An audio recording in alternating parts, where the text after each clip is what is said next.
here on Enlightened World Network today. Wherever you are watching from, as always, please feel welcome to share this video here on Facebook. Reaches more people, and that's what we're all about, is reaching as many people as we possibly can with the message of A Course in Miracles, with the message of love and of spirituality in general, which is why we're here.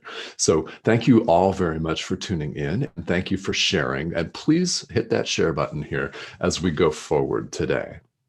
All right. So this is juicy today.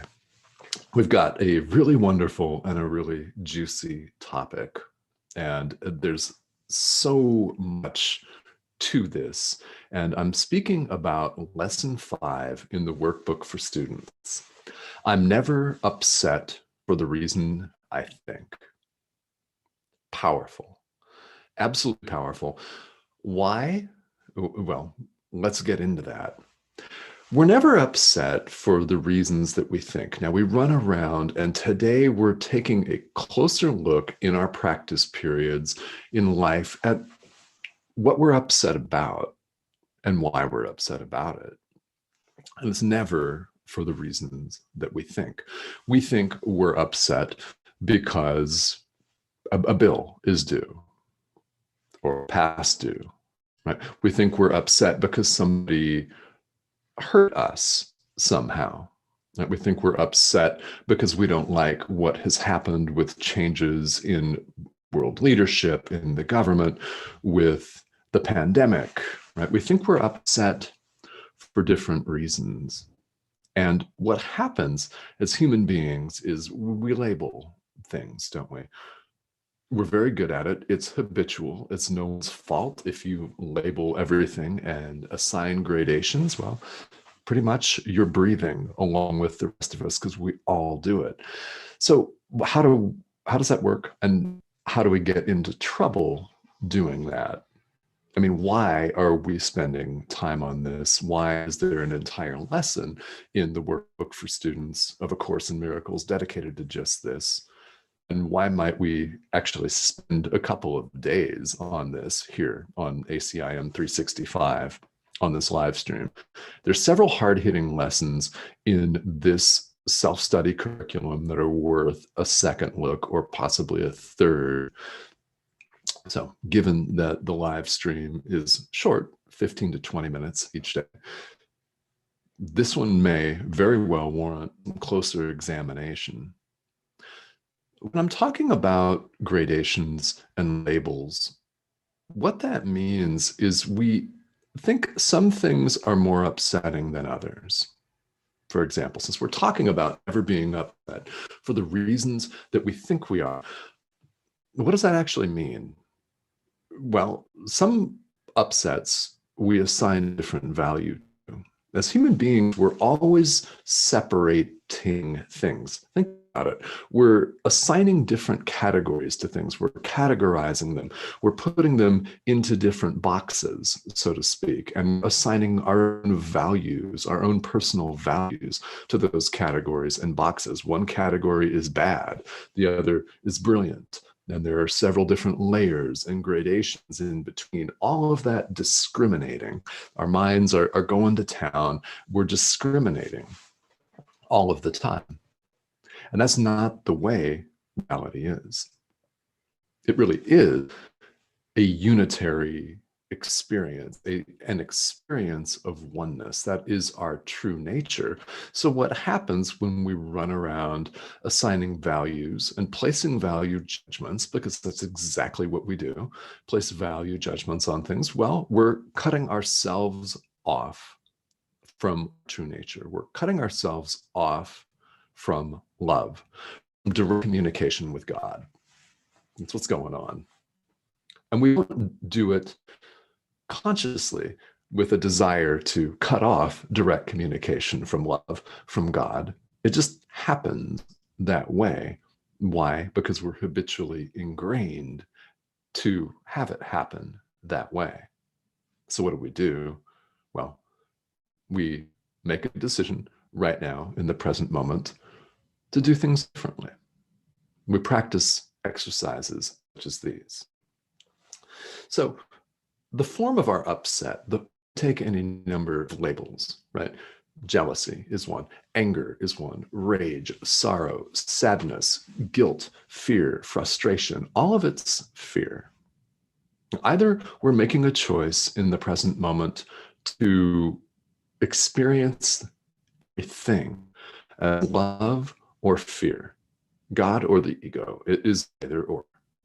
And all of the different terms like jealousy, anger, rage, frustration, low-grade frustration, high-grade frustration, insane ire, all of those types of labels that we put on things are just additional fluff. Either we're experiencing love or we're experiencing fear. And we'll get into in the lessons that come why we're not upset for the reasons we think. But it's very important as we go through the exercises here in the workbook that we just practice the idea the way the workbook suggests that we do it. And as we've seen, and as we're seeing today, it can be a difficult thing to do sometimes because our value judgments get in the way. And most of the time, of course, we don't even know that we're doing it.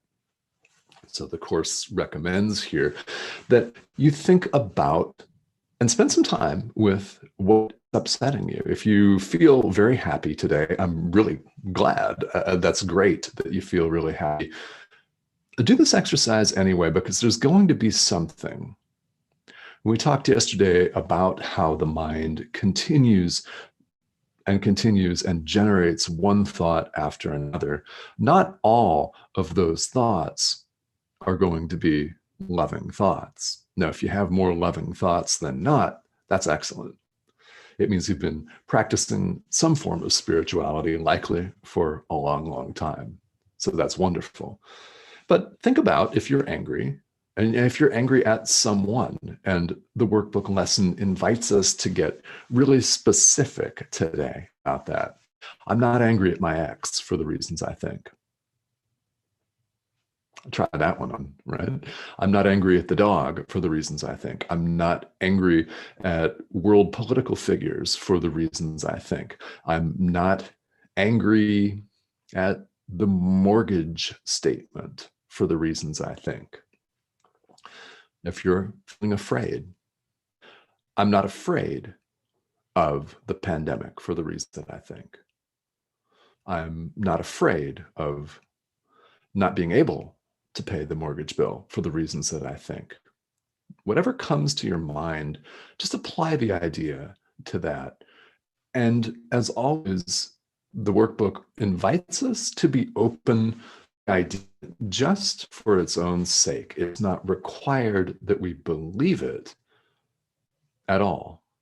And again, it does not matter what tradition, religious or spiritual tradition you were raised in. Maybe it's none at all. It doesn't matter where you're coming from or what your background is. All we're asked to do is show up and examine our mind, which is precisely the thing in daily life that we most need and refuse to do. Collectively, we refuse to do that. Our whole world is set up to get us to focus on what appears outside of us, what appears exterior. Our news feed on social media, for example. News, our job, what's going on across the street, what's going on across town, what's going on across the world. We're set up here to and encouraged to look outside of ourselves, where we should be looking inside. So if you experience some discomfort in this, that's actually quite okay. It's actually quite okay. Real spiritual practice means not running away from that and allowing these thoughts to come up. This is a helpful exercise where we're actually working with them today. So if you're feeling afraid about something, if you're feeling depressed or sad about something, if you're worried, if you're concerned, if you're angry, use that as subject matter for today's lesson and use it as fuel for your own awakening. That's what experiences are for. They're calling out to us for release. They keep coming up. If we're angry at our former partner, at our ex, for example, right? Many of us might be, right? If you are, it's coming up. All of this anger is coming up. The frustration's coming up. The rage is coming up. The worry and the anxiety is coming up for release. And real spiritual practice means not avoiding that. So it's important as we go through these exercises to apply the idea as indiscriminately as we possibly can and take some time today to search our minds.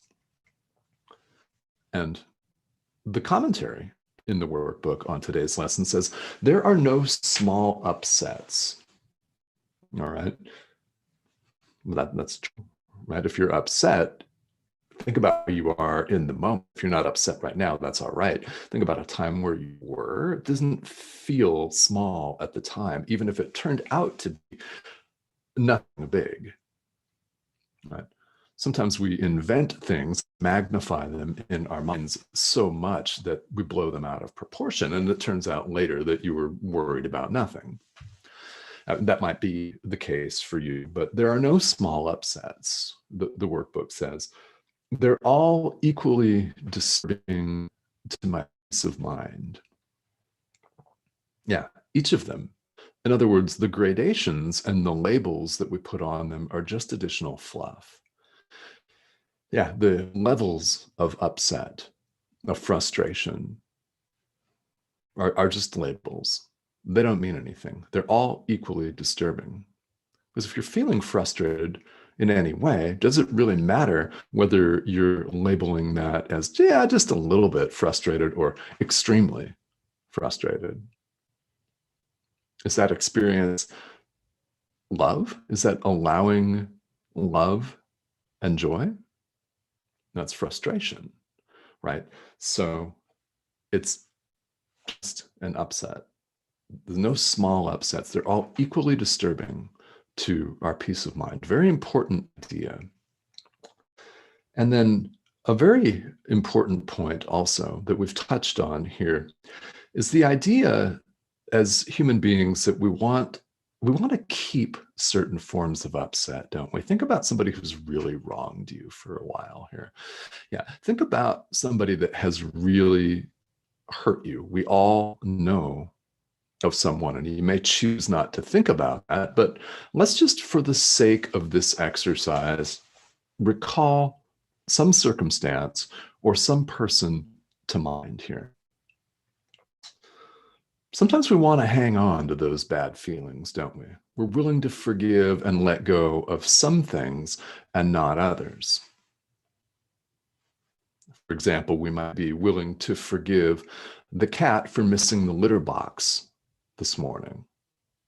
Okay, well, we're willing to overlook that and let it go. But somebody who cut you off on the freeway yesterday might be the worst person in the world, for example, or a former partner might be the worst person in the world. We're willing to, or, our own parents, our mother, our dad, right? Our brothers and sisters might be the worst people in the world. We're willing to let some things go, not others. Why? We want to keep them because we just do. Well, why is that? Why do we want to do that? All humans have that tendency.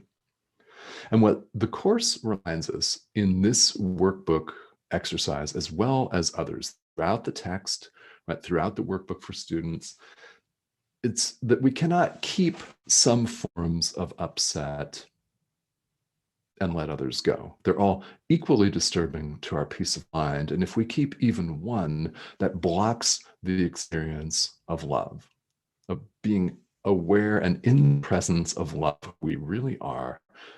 If you keep even one, it blocks it. It really is all or nothing. So we leave no stone unturned. Now, is this easy? No. No, it's not. In fact, the workbook states throughout that you may experience some definite resistance to some of these ideas. And if you do, it's perfectly normal. It's okay. You cannot keep some forms of upset and let the others go. And the workbook invites us, for that reason, to regard all of them as the same. I'm not worried about paying this bill for the reasons that I think. We'll talk more about what the real reasons are later, but I'm not upset at the cat for the reasons that I think. I'm not upset at my ex-partner for the reasons that I think. I'm not upset at men for the reasons I think. I'm not upset at women for the reasons that I think. Right? I'm never upset for the reasons that I think. That is today's idea to work with here in the workbook. Now, thank you all for sharing. I see people have been sharing this, and I really, really appreciate it. It's really wonderful to have this interaction with all of you. And let's check some of the comments here today. And thank you all for tuning in. Yes, yes. And yeah, we need to feel it to heal it. Yes, that is absolutely right. In fact, that could really serve as the title for this live, couldn't it? We need to feel it to heal it. Why? It doesn't heal if you just keep the upset and try to circumvent it, to find a way around it. That's what's meant by the term spiritual bypassing, that people talk about here. That's what's meant by that, is wanting to avoid the difficult stuff. Well, the difficult stuff continues to come up, doesn't it? It finds a way to keep creeping up again and again and again in your experience until you decide to release it. So maybe that decision is going to take place today, right? And thank you all, everybody who's tuning in, for watching with me, and thank you all for sharing. You know, where is everybody in the world watching from here? Because this is global. So yeah, I'd love to hear and where you're tuning in from today as well. And thank you all. Robert, hello. Kim, yes. Isabel, thank you all for joining me. Yeah, Tammy, everyone, thank you so much. I welcome the comments. I'm more than happy to answer questions here during this live stream. And as you've noticed, it's relatively short. Most of them are 15 to 20 minutes in length, and I do want to keep it short. But any questions that I don't answer here on the live stream, definitely, I will be checking the comments throughout the day, so I will get back to you. And if I miss you for whatever reason, you can absolutely find me on Facebook. It's Tomas Garza. It's got my picture on there, and my banner art is some desert, some really beautiful desert landscape. So where are people tuning in from here? All right, yeah, Deidre, hello, how are you? Staten Island, New York, Virginia, okay, welcome. Romania, all right, Robert, thank you for tuning in all the way from Romania. So it's so wonderful, isn't it, to be able to have a global audience. And honestly, I think we all should feel so fortunate to be here right now with this technology, with the ability to connect with one another and spread the message of love, of A Course in Miracles, of spirituality in general, all over the planet. That's what we're all about. That's what Enlightened World Network is all about. That's what it is all about, is sharing our experience with each other. And A Course in Miracles uses the word joining. The joining of minds. Yeah, joining of minds, joining of hearts. Yes, joining. I love it. And thank you so much, guys, for tuning in here. And Florida. All right, Wellington. Yes, okay. So he's joining us from Florida. Yeah, wonderful. Well, thank you guys for typing that in here in the comments. Any questions, please feel free to reach out to me. And I thank you so much for tuning in. It means the world to me to be able to offer this to all of you and to share this time with you and my experience with you. And I really hope that you're having a very rich and beneficial experience with A Course in Miracles, wherever you are in this process. And yes, you're most welcome, guys. Thank you so much. Now, tomorrow, because the time jumps around every day, a little housekeeping here at the end. I want to invite you to tune in to Enlightened World Network's Facebook page here. EWN's Facebook page has a show guide at the beginning of every day, which tells you when the shows are going to air at what times. So tomorrow, which is Saturday the 6th here in, no, hey, hi, Ruth. We're live. Ruth Anderson's live here, guys, everybody. Ruth is responsible for this. So everybody give a shout out to Ruth here in the comments. Good morning. How are you all? Comments there. Yes. So I'll be live tomorrow at 11 o'clock Eastern Standard Time. So about 11:05, I'll be going live. I always wait a couple of minutes. So, well, Ruth, while I've got you for a minute, I was just going to wrap up here, but you've spontaneously joined us to tell us about your experience with A Course in Miracles, well, in 30 seconds or less. Sure. You know, what I love the most about it, Tomas, is it gives me the opportunity to question everything I think. And I have realized I don't have to believe what I think. And that has opened me wide open to whatever other possibilities might be, what other perceptions might I be able to make of something, of a particular situation. So I love it. I love it. Beautiful. Yeah. And so thank you for sharing that. Yeah. People are saying hello. Hello, Ruth. Yes. So yeah, Ruth, hi. I love that because it's about questioning everything. And I always say, anytime I talk about spirituality in general, skepticism and questions are great. We should all be asking, is this really what we think it is? Yeah, like today's idea. I'm never upset for the reasons that I think. All right. So thank you all very much for joining me. And I'll be back live tomorrow, 11 o'clock in the morning, Eastern Time, here on Enlightened World Network. All right, everyone, have a great rest of your day. Thanks for joining us.